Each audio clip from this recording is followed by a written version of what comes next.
Operation सिंदूर, जब भारतीय सेना ने तबाह किए पाकिस्तान के सैन्य ठिकाने और पाक सेना को दिया मुंहतोड़ जवाब। घुटनों पर आए पाकिस्तान ने लगाई युद्ध विराम की गुहार। ट्रंप ने फैलाया भ्रम, विपक्ष ने उठाए सवाल, लेकिन अब सब साफ है।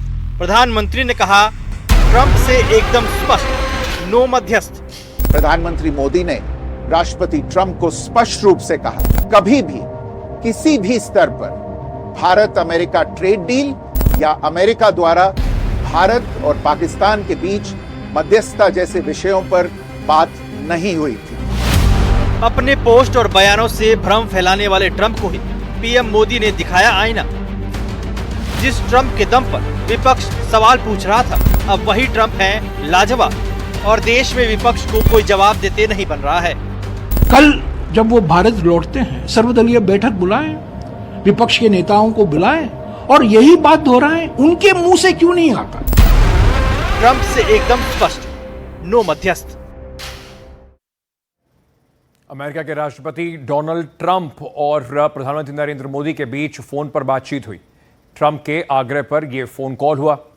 फोन कॉल पर प्रधानमंत्री मोदी और ट्रंप के बीच में जो बातचीत हुई उसमें बताया गया कि भारत ने कभी भी मध्यस्थता स्वीकार नहीं की है और ना ही भविष्य में करेगा। यही नहीं, प्रधानमंत्री मोदी ने अमेरिका के राष्ट्रपति डोनाल्ड ट्रंप के यूनाइटेड स्टेट्स आने का जो न्योता है उसे भी अस्वीकार कर दिया है। उन्होंने यूएस के राष्ट्रपति को भारत में क्वाड शिखर सम्मेलन के लिए आमंत्रित किया है। इस बातचीत को लेकर विदेश सचिव विक्रम मिस्री ने क्या कहा, आपको सुनाते हैं। राष्ट्रपति ट्रंप के आग्रह पर आज दोनों लीडर्स की फोन पर बात हुई। बातचीत लगभग 35 मिनट चली। प्रधानमंत्री मोदी ने राष्ट्रपति ट्रंप से ऑपरेशन सिंदूर के बारे में विस्तार से बात की। प्रधानमंत्री मोदी ने राष्ट्रपति ट्रंप को स्पष्ट रूप से कहा कि 22 अप्रैल के बाद भारत ने आतंकवाद के खिलाफ कार्रवाई करने का अपना दृढ़ संकल्प पूरी दुनिया को बता दिया था। प्रधानमंत्री मोदी ने राष्ट्रपति ट्रंप को स्पष्ट रूप से कहा कि इस पूरे घटनाक्रम के दौरान कभी भी किसी भी स्तर पर भारत अमेरिका ट्रेड डील या अमेरिका द्वारा भारत और पाकिस्तान के बीच मध्यस्थता जैसे विषयों पर बात नहीं हुई थी। सैन्य कार्रवाई रोकने की बात सीधे भारत और पाकिस्तान के बीच दोनों सेनाओं की एग्जिस्टिंग चैनल्स के माध्यम से हुई थी और पाकिस्तान के ही आग्रह पर हुई थी। प्रधानमंत्री मोदी ने जोर देकर कहा कि भारत ने न तो कभी मध्यस्थता स्वीकार की थी, न करता है और न ही कभी करेगा। इस विषय पर भारत में पूर्ण रूप से राजनीतिक एकमत है। 35 मिनट की ये पूरी बातचीत दोनों नेताओं के बीच में हुई। इसमें क्या क्या खास बातें रही? ऑपरेशन सिंदूर पर बातचीत की गई। पाकिस्तान के सीजफायर पर कोई बात नहीं हुई। भारत ने कभी मध्यस्थता स्वीकार नहीं की, ऐसा प्रधानमंत्री ने राष्ट्रपति ट्रंप को बताया। ऑपरेशन के दौरान ट्रेड डील पर कोई बातचीत नहीं हुई, यह भी कहा गया। भारत पाक रिश्तों पर कोई बात अमेरिका से नहीं हुई। आतंक प्रॉक्सी वॉर नहीं, युद्ध है, प्रधानमंत्री मोदी ने बिल्कुल स्पष्ट किया। उन्होंने कहा कि ऑपरेशन सिंदूर अभी जारी है। ट्रंप ने प्रधानमंत्री मोदी के अमेरिका आने का उनको न्योता दिया। कनाडा से लौटते वक्त अमेरिका आने का उनको न्योता दिया। पूर्व निर्धारित कार्यक्रम के चलते प्रधानमंत्री नरेंद्र मोदी अमेरिका नहीं जाएंगे और दोनों नेताओं के बीच जल्द ही मुलाकात पर सहमति बनी है। प्रधानमंत्री मोदी ने ट्रंप को भारत आने का न्योता दिया है। ट्रंप ने प्रधानमंत्री मोदी का जो न्योता है वो स्वीकार भी किया है।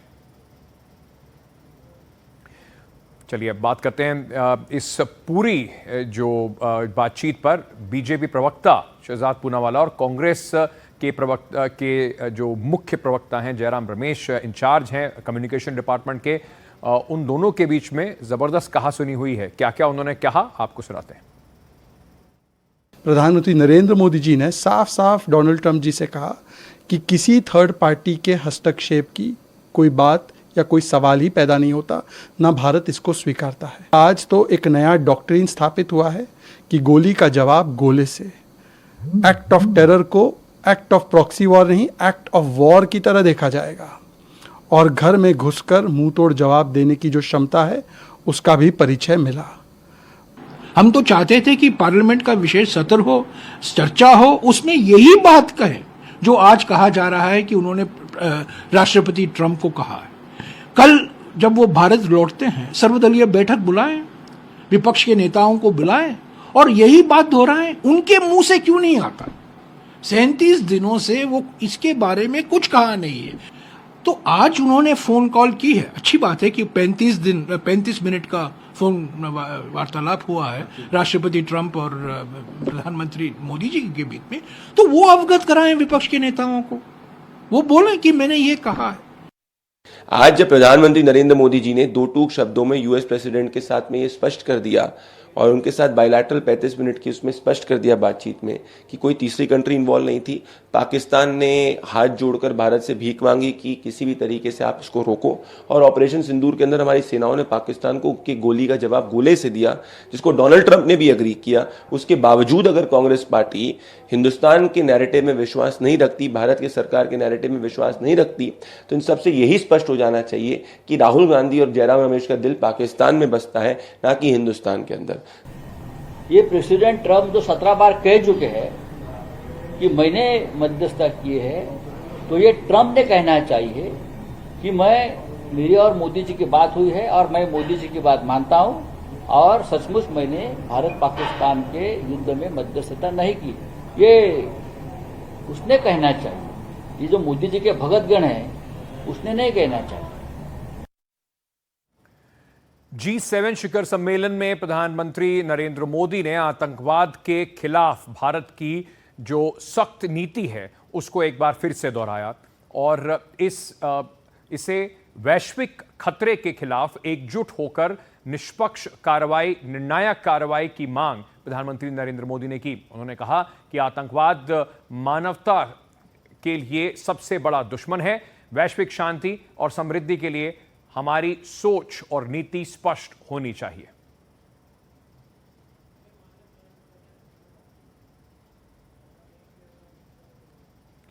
प्रधानमंत्री नरेंद्र मोदी ने G7 शिखर सम्मेलन में एक बात बिल्कुल साफ की कि आतंकवाद को लेकर दोहरी नीति नहीं चलेगी। उन्होंने G7 के मंच से सख्त संदेश दिया। उन्होंने कहा आतंकवाद पर दोहरा रवैया ठीक नहीं है। आतंकवाद की जो कीमत है वो पूरी दुनिया चुकाती है। आतंकवाद पर एकजुट पूरा देश, पूरे विश्व को होना चाहिए। आतंकवाद समर्थकों पर सख्ती से कार्रवाई होनी चाहिए। पहलगाम में मानवता पर हमला हुआ, पीओके में आतंकवादी ढांचे को भारत ने नष्ट किया है।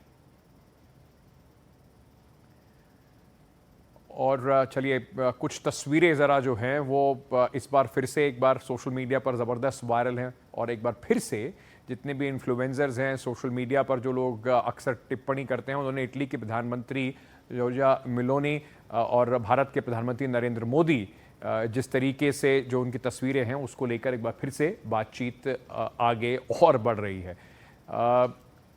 उन्होंने जॉर्ज मेलोनी ने कहा, एक बात खुद कही कि प्रधानमंत्री नरेंद्र मोदी से उन्होंने बात कही कि वो प्रधानमंत्री नरेंद्र मोदी जैसे लीडर बनना चाहती हैं।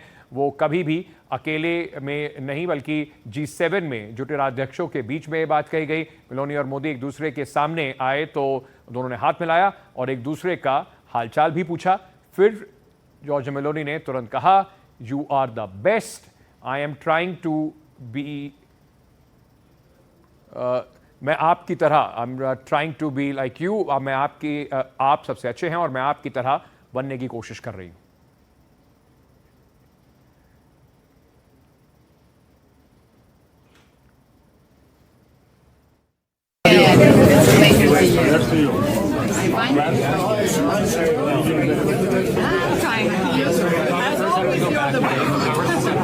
I'm trying to be with you. You know it.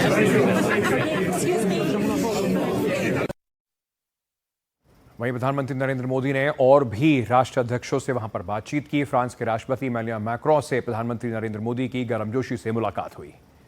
प्रधानमंत्री मोदी ने जर्मन चांसलर मर्ज के साथ द्विपक्षीय बैठक भी की और दोनों देशों के बीच में रिश्तों को सुधारने पर और बातचीत हुई।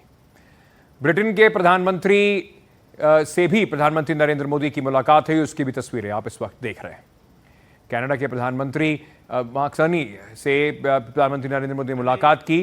कई अहम मुद्दों पर दोनों नेताओं के बीच में बातचीत हुई और प्रधानमंत्री ने जो नए वहाँ के प्रधानमंत्री हैं कार्नी, उनको बधाई भी दी और रिश्तों में नई गर्मजोशी की जो शुरुआत है उसके लिए उम्मीद जताई।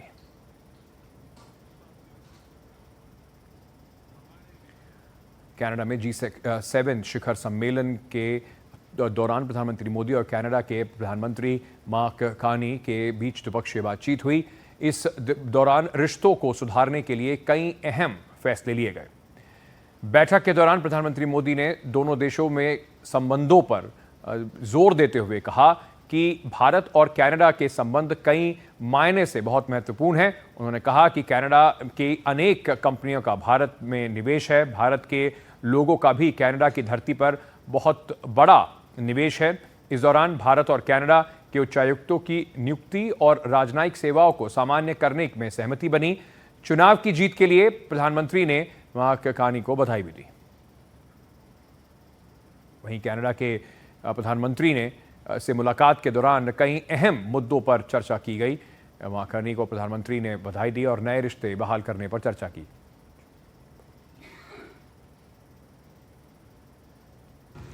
भारत और कनाडा के संबंध अनेक प्रकार से बहुत ही महत्वपूर्ण है। कनाडा की अनेक कंपनियों का भारत में निवेश है। भारत के लोगों का भी कनाडा की धरती पर बहुत बड़ा निवेश है। लोकतांत्रिक मूल्यों को समर्पित कनाडा और भारत मिलकर के लोकतंत्र को मजबूत करना होगा, मानवता को मजबूत करना होगा, हमारे रिसोर्सेज का ऑप्टिमम यूटिलाइजेशन कर करके मानव जात के कल्याण के काम में कैसे ला सकते हैं, उस दिशा में हम प्रयास करते रहेंगे। और मुझे विश्वास है कि प्रधानमंत्री जी के चुनाव के बाद मुझे पहली बार मिलने का मौका मिला है, तो इस चुनाव के भव्य विजय के लिए भी मैं उनको बधाई देता हूं और आने वाले कालखंड में उनके साथ भारत और कनाडा मिलकर के अनेक क्षेत्रों में प्रगति करेंगे। India has been coming to the G7, I believe, since 2018 in Biarritz with our French partners, and it's a testament to the importance of your country, to your leadership, and to the importance of the issues that we look to tackle together, from energy security, from the energy transition that you're helping to lead, to the future of artificial intelligence, to the fight that we have against transnational repression, against terrorism, against other factors, and the work that we can do together. And it is my great honor to have you here. I enjoyed your intervention just now, and we look forward to our discussion. इस मुद्दे पर ज्यादा जानकारी दे रही हैं Canada से हमारी सहयोगी महासिद्दीकी। 40 मिनट चली ये द्विपक्षीय वार्ता प्राइम मिनिस्टर मोदी और प्राइम मिनिस्टर मार्क कार्नी के बीच। और सबसे बड़ी जो यहाँ से खबर निकल रही है वो ये है कि दोनों देश अब अपने हाई कमिश्नर्स, नए हाई कमिश्नर्स अपॉइंट करेंगे। ये दोनों हाई कमिश्नर्स हटा दिए गए थे दोनों देशों की तरफ से, क्योंकि हरदीप सिंह निज्जर की हत्या के ऊपर जो दोनों में डिप्लोमेटिक फ्रिक्शन चल रहा था वो बहुत बढ़ गया था पिछले साल, और उसके चलते हाईएस्ट लेवल के डिप्लोमेट्स भी हटा दिए गए थे। तो अब ये रीइंस्टेट होंगे, यानी नए अपॉइंट होंगे हाई कमिश्नर्स दोनों कंट्रीज में। प्राइम मिनिस्टर मार्क कार्नी ने कहा है कि वो इसको एक फाउंडेशन मानते हैं, यानी कि एक नींव पड़ी है रीसेट करने की रिलेशनशिप को, जो कि बहुत बिगड़ गई थी। तो यहाँ से शुरुआत होगी फिर से दोनों देशों के बीच ट्रस्ट क्रिएट करने का और आगे अपने रिश्ते को सुधारने का। अभी फिलहाल दोनों देशों ने काफी मुद्दों पे बात की है। इस 40 मिनट में उन्होंने कहा कि एनर्जी सिक्योरिटी से लेकर आर्टिफिशियल इंटेलिजेंस और एनर्जी और काफी मुद्दों पर दोनों देशों ने चर्चा की है। लेकिन जैसा आपने अभी बताया कि डेमोक्रेटिक वैल्यूज को बेस करके ये रिश्ते बनाए जाएंगे। रूल बेस्ड ऑर्डर एक ऐसी चीज है जो कि कनाडा ने स्ट्रेस किया है। अपने स्टेटमेंट में कनाडा ने बोला है कि जो हाई कमिश्नर्स रीइंस्टेट होंगे यानी कि नए हाई कमिश्नर्स जो अपॉइंट होंगे, उसके बाद जो आम जनता को दिक्कत हो रही थी वीजा में, स्टूडेंट परमिट में, वर्क परमिट में, वो सब आम लोगों के मुद्दे भी हल होंगे। दोनों प्रधानमंत्रियों ने एक दूसरे को काफी गर्मजोशी से एक दूसरे का हैंडशेक किया, दोनों मिले। और मार्क कार्नी, प्रधानमंत्री मार्क कार्नी ने बोला कि प्राइम मिनिस्टर मोदी आए हैं, ये एक ऑनर है उनके लिए, और इतनी बड़ी इकोनॉमी है इंडिया, उसको इनवाइट करना G7 में जरूरी था उनके लिए। और वो उन्होंने काफी वार्म तरीके से वेलकम किया प्रधानमंत्री नरेंद्र मोदी का। दूसरी तरफ प्रधानमंत्री नरेंद्र मोदी ने भी एक्नॉलेज किया कि भारत और कनाडा की रिलेशनशिप महत्वपूर्ण है और इसको सुधारना चाह रहे हैं दोनों तरफ।